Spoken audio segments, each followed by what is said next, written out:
Most people think their Wi-Fi is safe just because it has a password. Let me tell you something, it's really not. If that password is weak and someone knows what they're doing, your network is basically wide open. They can break in, steal your bandwidth, spy on your devices, even launch attacks, all from inside your own network. So today I'm going to show you exactly how Wi-Fi password hacking works step by step. Because if you don't understand how the attack works, you can't defend against it. Alright, before we crack anything, we need to understand what we're actually going after. Not all Wi-Fi networks are built the same. Some are easy to break into, others are tougher. It all depends on the type of security the router is using. So before we actually hack into a Wi-Fi network, let's quickly break down the types of Wi-Fi security you'll run into in the world and which ones are really worth your time. Alright, first up, we've got WEP. This is the ancient wireless security method, weak and outdated. You can think of this like putting a lock on your front door, but it is made out of Legos. This can be cracked in seconds using basic tools, and if you see a WEP network today, it's basically free real estate. Next is WPA. This came right after WEP and tried to patch some of its flaws. It's slightly better, but it still has well-known vulnerabilities. It's not super common anymore, but if you do run into it, it's definitely easily breakable. Alright, next we have WPA2. This is the one you'll see the most out in the world. It's the default on most modern routers, and it uses stronger encryption and better overall protection. But the catch is that it's only really secure if the password is strong. If someone sets their password to password123, WPA2 might as well be wide open. This is where most real-world Wi-Fi hacking happens, and it's exactly what we're mainly going to focus on this video as well. Finally, we also have WPA3. This is the newest and most secure option out there, and it uses more advanced encryption and a better key exchange process, which makes this whole handshake capturing much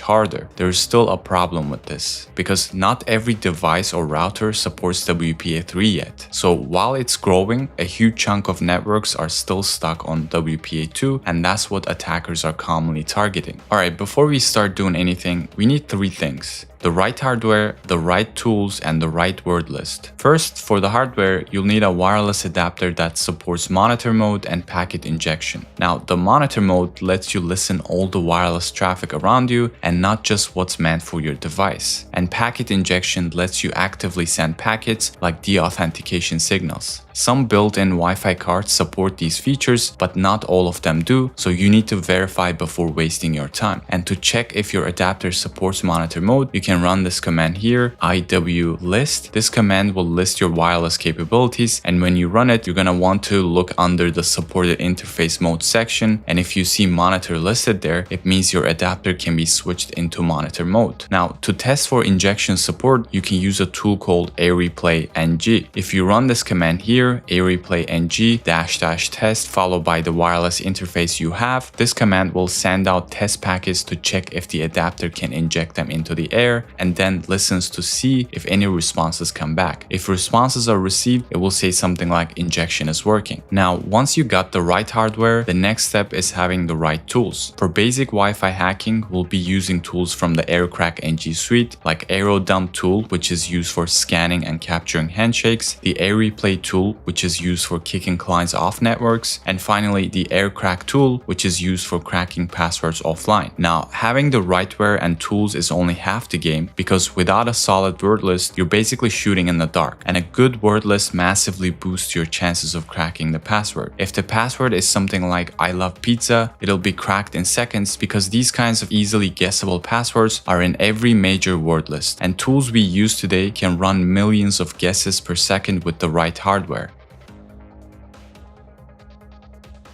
Every time a device connects to a WPA2 protected Wi-Fi network, whether that's your phone, your laptop, whatever, the router and the device perform a quick handshake to authenticate each other and securely agree on encryption keys. And if we can capture that handshake, we can then try to crack it offline using a word list. Now, we don't need to be connected, we just need to catch the handshake while it happens. Now, to see other wireless traffic around us, we need to switch our wireless adapter from manage mode, which is what we normally use, to monitor mode. And to do this, all you have to do is to use the AirmonNG tool. So if you run sudo AirmonNG start followed by your wireless adapter name, and you can check the wireless adapter name with IPA command. So this command will simply change your adapter's mode to monitor mode. And keep in mind, if you see any warning about network manager or other processes interfering, you can always kill them with this command here, sudo AirmonNG check kill. This command will simply prevent packet interference with your Wi-Fi adapter, but it will likely disable your internet until you restart those processes or reboot.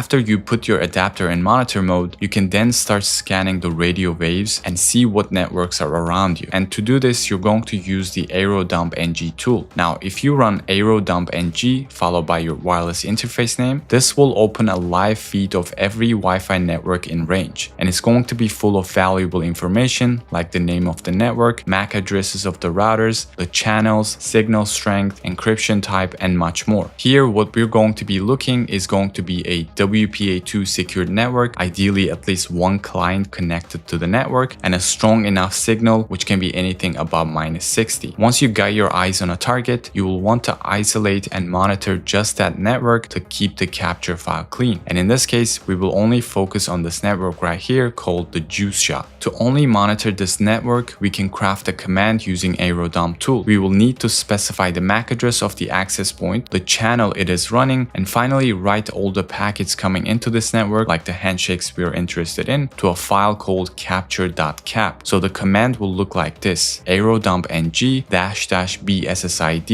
followed by the MAC address of the router or the access point, -C followed by the channel this network is on, -W followed by the output file, and finally we specify the name of the wireless interface. After typing this command, now you'll only see your target network, and if any clients are already connected to this network, you will see them under the station section. We will have to keep capturing these packets until we finally grab a handshake out of the air. Alright, now we wait for a handshake. But here's the problem. What if no one connects to this network? What if the clients just stay connected or there is no new connection happening? We don't want to just sit there hoping someone will finally connect. We can actually force this process. If there's already a device connected to the network, we can run a deauthentication attack to kick that client off the network, and the moment they reconnect, the handshake will be captured. And to do this, you need to open a second terminal window while still keeping this AeroDump terminal open. And in the second terminal, we will use AReplayNG tool to run this command. AReplayNG --deauthentication, and then we will specify the packet numbers we want to send. Afterwards, we specify the MAC address of the access point with -A flag, and then finally our wireless interface name. Once you run this command and go back to your AeroDump window, you'll now see that you might have a message that says something like WPA handshake followed by the MAC address of the access point. And this just means that you just capture the handshake even when the clients were not planning to reconnect. Now the capture file we specified earlier will contain the encrypted handshake data. Alright, now that we got our handshake, it's now